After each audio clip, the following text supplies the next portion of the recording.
Ladies and gentlemen, we are in the midst of a government shutdown, and the shutdown shows every sign of continuing, and I truly hope I am wrong. But if we surpass the previous record, let's be honest, it won't be because the Democrats engineered it. No, they'll win a talking point, but the reality is, this is happening because our leaders cannot come to the negotiation table to actually solve the problem. Instead, it's a political standoff, while millions of Americans pay the price. Let's talk healthcare. People rail against the Affordable Care Act. They scream, "Get government out of my life." Yet many of these same people rely on ACA subsidies that are taxpayer funded, to get the healthcare that we all use. And here's the funny, ironic part. The moment a shutdown or funding issues threaten that coverage, it all of a sudden hits home. Suddenly those conservatives are like, oh wait, the government is actually keeping me alive and maybe sane. If you are someone who consistently criticizes government involvement and you rely on ACA tax subsidies,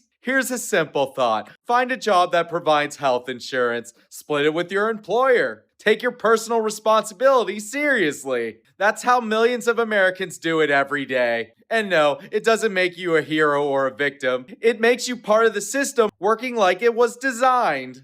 Now, I personally believe we should have a public healthcare option. Every American should have access to affordable coverage. But the bigger point is this: government can be too big, too bureaucratic, too powerful. Conservatives are right about that. But governments also provide essential services that millions rely on.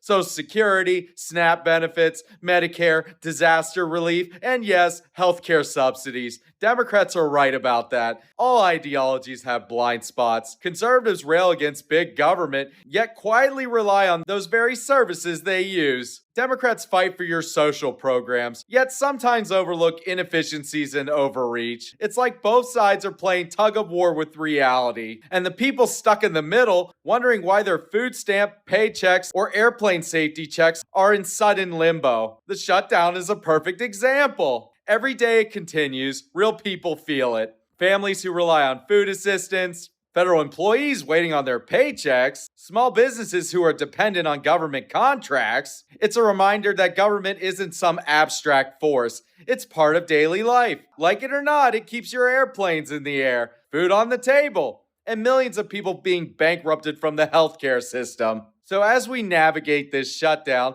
let's keep two truths in mind. Government can be too powerful, yes, but it's also indispensable. And all those who rail against it, depending on the services, might just need a moment to see the irony in plain sight. Ladies and gentlemen, the next time someone tells you, "Get government out of my life," remind them the government is already in your life, sometimes even saving it, sometimes frustrating you as well. But it's always unavoidable. And maybe, just maybe, it's time for all of us to admit we need it, even if we wish we didn't.